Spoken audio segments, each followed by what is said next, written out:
Hi, we're here at LBI in London talking to Chris Clarke, who's the Chief Creative Officer of LBI London and Global. Yeah. Brilliant. Well, we talked about career progression and starting out in your career, but I'd love just finally to talk to you about managing such a large creative team, department, global organisation. So, Chris, how many people are you now responsible for across LBI? Oh God, I don't know the exact answer to that. Now that we've merged with Digitas, there are 5,000 people around the world. So the creative team is going to be the global diaspora of creative people is going to be around 2,000 of those. I would have thought. In London, we've got a creative department of about 300.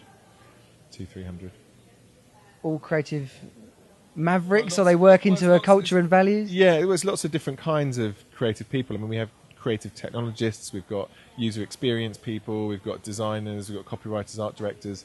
The whole point of LBI really is that we bring together all of the diverse skill sets that you need to do digital properly, and we help clients to understand what they need in order to progress on their digital journey as a business, and then we fit teams around that need and that requirement.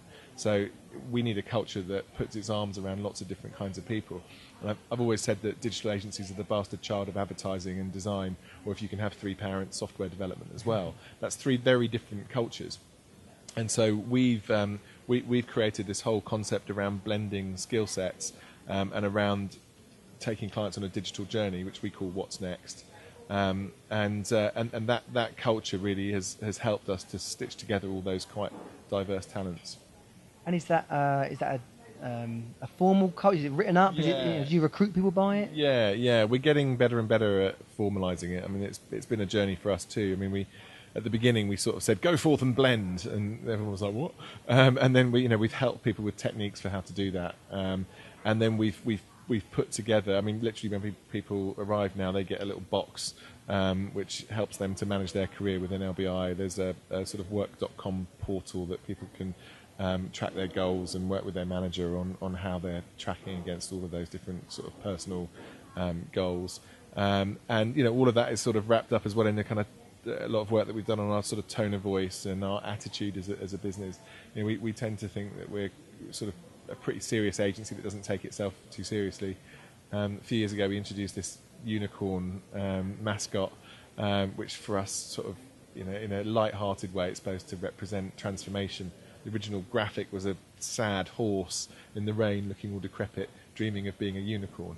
And that was the idea that very perhaps ordinary workman-like businesses can transform themselves through digital.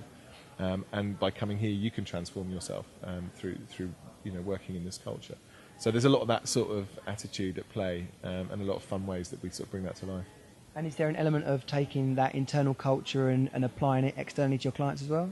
Yeah, I mean we've the sort of the What's Next system, if you like, or way of working is all about this idea of a journey, and we literally plan our accounts in that way. So the sort of mantra of What's Next defines how we ask people to behave and think about their careers, and then also how we help our clients on their digital journey as well. So there's a sort of red thread that runs through everything that we do. And can people's creative skills be developed into the culture, or is it more the cultural fit and then the creative skills? I think we're pretty open-minded about how we hire and who we hire, and we like being challenged. You very rarely hear that's just how we do things here. I mean, there may be instances of that. I mean, I've not heard of them, thankfully. Perhaps they're all hidden from me. But I like to think that we adapt. I mean, we're a very entrepreneurial business, and we're a business that has embraced the idea of change at its heart. People every year you get asked, what are the 10 predictions for digital in 2013? And I always piss myself laughing because I just think it's just the most ridiculous way of thinking about things. I think rather than having a bunch of people who are predicting what the future might hold or what the next big wow in social media is going to be, I'd rather have people who are good at adapting to change and who are ready. Have a culture that's ready for change and able to sort of come up with new services, internalise problems quickly and change. So we're more about that. We're more about that sort of, and it sounds a bit wanky, but sort of Zen-like readiness for change. If you don't have, if you're not clear about that culture, you're not going to recruit the right people, and then Yeah. the business isn't going to flourish like yours exactly, has. exactly. And we get it wrong sometimes, but I think advertising in general and digital agencies are no different than ad agencies or media agencies in that sense. We've never been terribly good at that kind of stuff, that kind of internal cultural stuff. There's always been a bit of a suspicion of HR. We've got fantastic HR director here who really sort of gets the kind of business that we want to be. So we've really sort of bought into that, and we've put a lot more kind of formality into it, because when you get to the size that we are, you can't expect people to just intuitively know this stuff. Yeah. And I believe a good creative business needs a certain amount of turnover of staff, and I think especially at junior to mid-level, there'll be some people who can really track their career in one place, and that really works for them. There are others who probably need to cycle every couple of years or whatever until they find the right place for them, or until they come back to a place that they felt it worked at. If you've got that sort of level of pace, you really need to write stuff down and have stuff kind of there for people to understand. And I've read in bits of blurb about yourself, change management in creative teams is a bit of a specialism. Is that been born about through necessity? Obviously, Digitas and LBI merging, that's a big cultural group of people to bring together.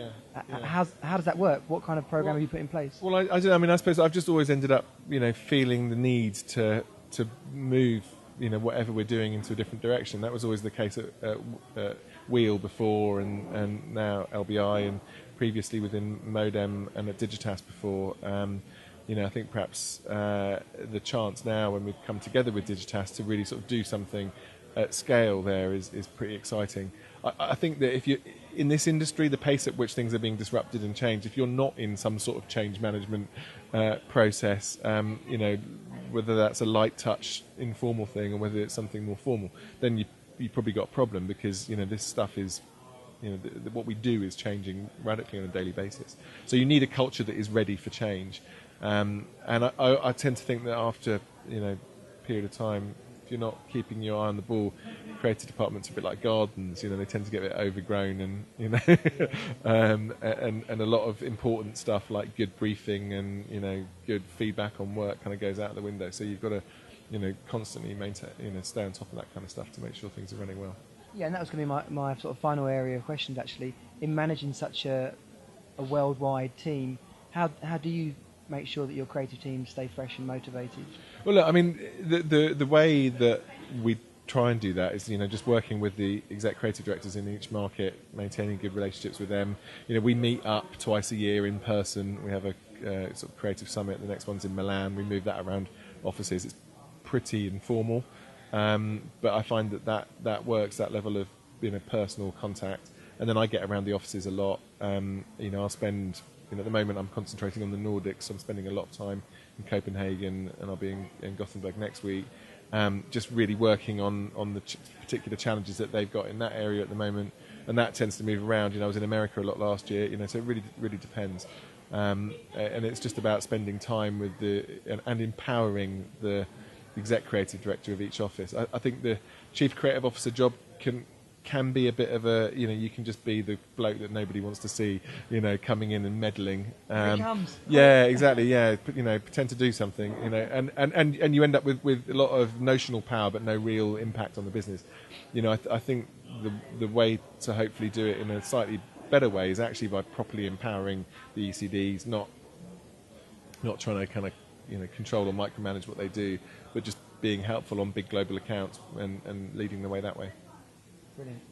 Well, thanks so much for speaking to us in such open ways, Chris. Really appreciate your time, and wish you all the success. All right, cheers. Thanks. Thanks for watching.